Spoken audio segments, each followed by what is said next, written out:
Hi, I'm Christopher Stewart.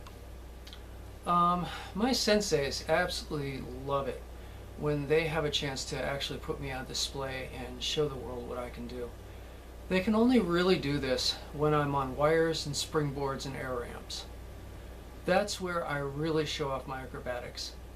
I developed a spinning maneuver which basically you get launched into the air from either a hand toss, an air ram, a springboard, something, anything, put me in the air. And I will flip upside down spinning and land on the other side of a target. I got very proficient at doing this with working with Shogusugi. I could actually draw a sword off his back while I was in the middle of spinning over top of his head. And we did a lot of work with that. We especially did that in some of the ninja movies. Where you can really see it is in the Japanese film I did. It's called Cyber Ninja. It's where I did most of the aerial acrobatics that I can do. But where this started showing up in the USA, we did Guyver. Now, Guyver brought together Brian Usna Productions with Screaming Mad George Productions and Brian Wade Productions. And Brian's an absolute fantastic sculptor, and he's a genius with rubber and with mechanics. He built the Guyver Suit. The only problem with the initial prototype of the Guyver Suit was that the engines were, for the orbs for the helmet, were right on my ears like earmuffs. So anytime someone turned a switch, the engine started turning in my ear, and all I could hear was the engine going, and I was literally deaf. This caused a few problems where at one point somebody set a line and I was standing there and somebody walked over, pulled a panel on the headpiece and said, "Hey Chris, you missed a line there." And I said, "Oh damn, I can't hear anything in this." And I said, "Okay," and I brought everybody together and I said, "We're going to try a Muppet trick." And they said, "What?" And I said, "We're going to count. We're going to time every single thing and we're going to count. So you say your line, 1, 2, 3, I say my line, 3, 4, 5, you say your line, 6, 7, 8, and we'll work it that way." Now, everyone might say, well, why difference does it make? You're going to dub it over anyway because no one can hear you in the rubber suits. It matters to us because we were performing it, and we had to say a line and then do an action. And we were keying off of the lines to figure out when to do the actions. So we had to time the lines to time the stunts. And it got very complex, but it actually worked extremely well. And everyone had fun with it. We just started laughing at how much fun it really was and why didn't we think of it beforehand kind of thing. And we just had a good time. This production brought on several people that I had worked with before. It brought back the team from Reanimator. I was actually in the original Reanimator with Ursula Andress as extras. And I had a sort of falling out with Brian Usna. I don't remember anything about it. I don't even care anymore, too many years ago. And if he's listening to this, sorry, we'll try again someday, okay? But, you know, and what it comes down to is we were just having some issues, but I don't want to even talk about that. It allowed me to work again with Jeff, and Jeffrey Combs is fantastic. I love working with him. He's just so much fun to work with as an actor. And he and I originally paired up on I believe it was a Lucio Fulci zombie movie in Italy. And we love every time we can actually work together. It's just so much fun working with him. This also allowed me the first chance to work on screen with Mark Hamill, which was a real joy. I mean, not only was, you know, Luke Skywalker my hero, but also I had known Mark Hamill since I was really little in New York.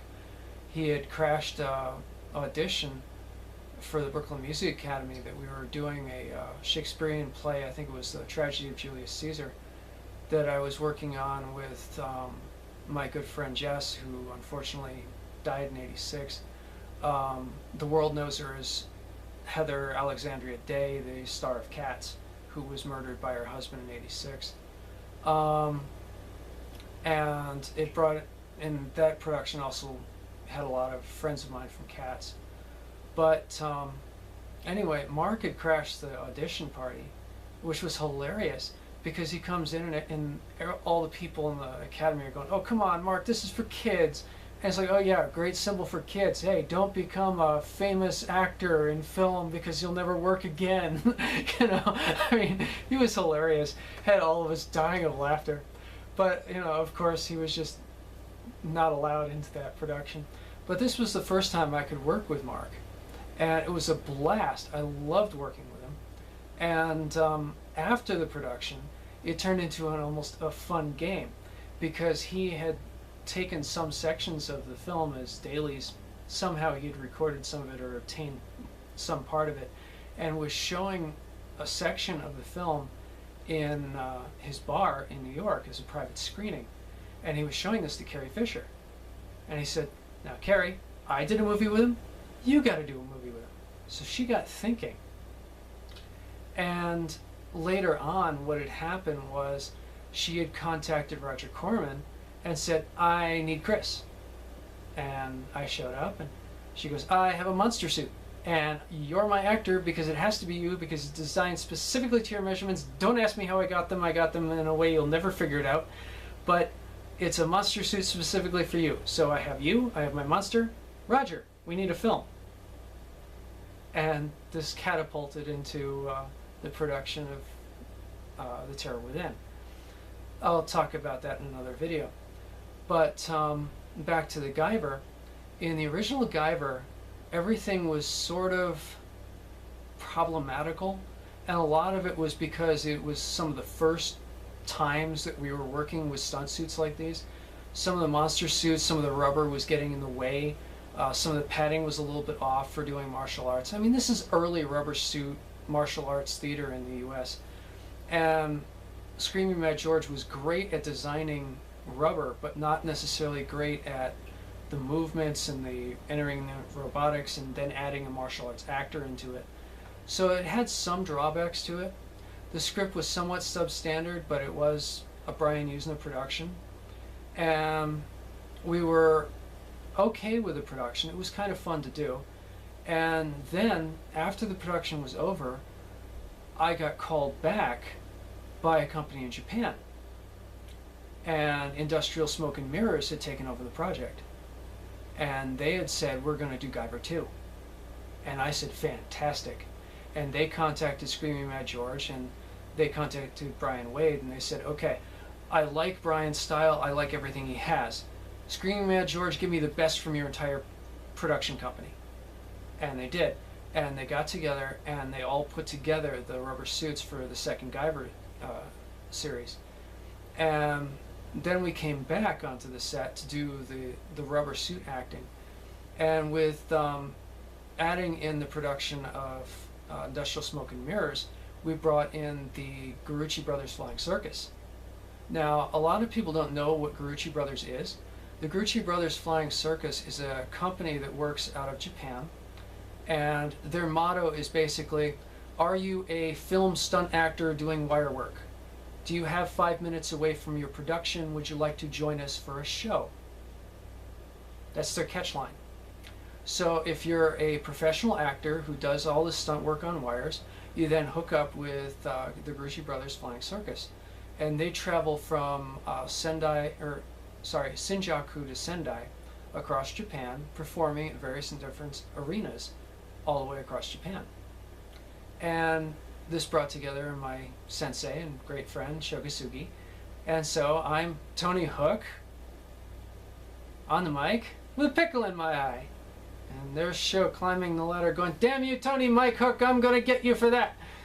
And so, you know, but the way this is, you know, I would be on one side of a platform and someone would be on the other, and we'd go flying across on trapeze, and we'd attack each other with swords in midair, and we'd, you know, separate, and we'd do all sorts of combatic moves and all sorts of flyaways and fun stuff. And with weapons as well. So, you know, we just had a blast doing these kinds of things. I worked with them for some time in Japan. And some of the stunt actors came from the Gurucci brothers. They came from Japan. Some of them came from the US. We had one or two stunt actors from the US who had done numerous monster films then and after then.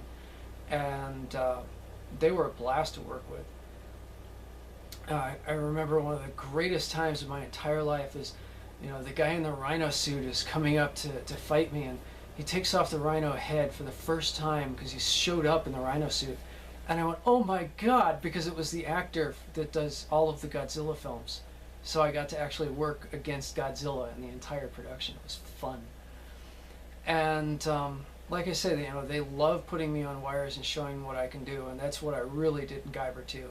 I just went nuts. I just did anything and everything I could think of on the wires. And I followed a few basic guidelines that they wanted for a specific look of my kicks that Sho Gasugi was coordinating. And Sho was in the Black Guyver unit, and you know, we just had an absolute blast. I didn't know the production had finished because all it was just the rubber suit work that we had done. And when the first movie came out, I had completely forgotten that the second movie had been done. The second movie, I don't think I saw it before 92, 93.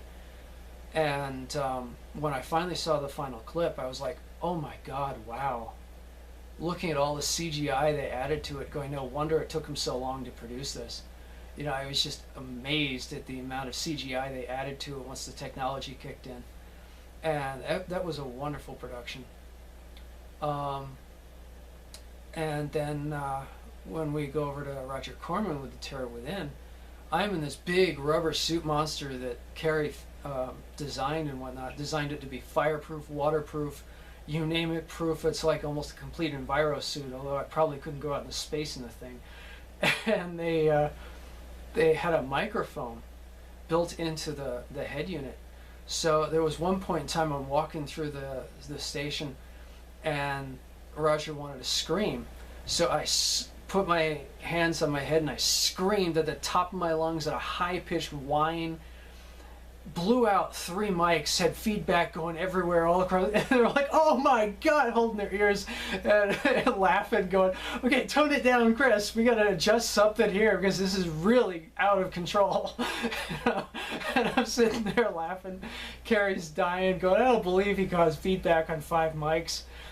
And, you know, we just had an absolute blast doing that production. And that was the gargoyle suit from the show.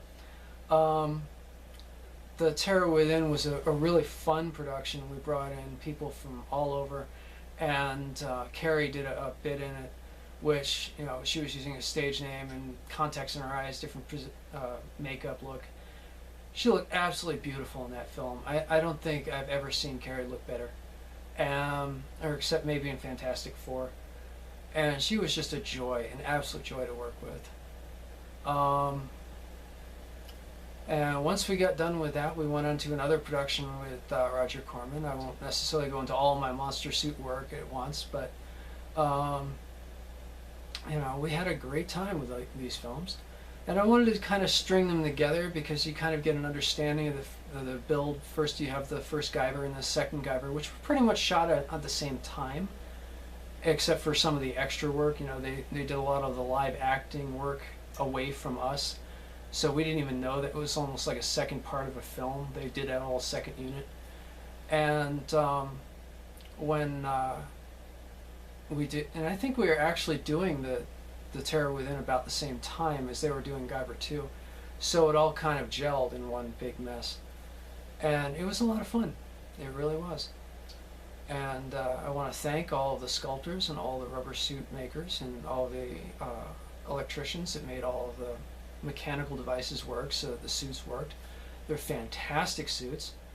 One of these days I want to probably hook up again with Brian, get a copy of the Guyver suit so I could walk around, do conventions going, hi, I'm Guyver, you know, or something of that nature.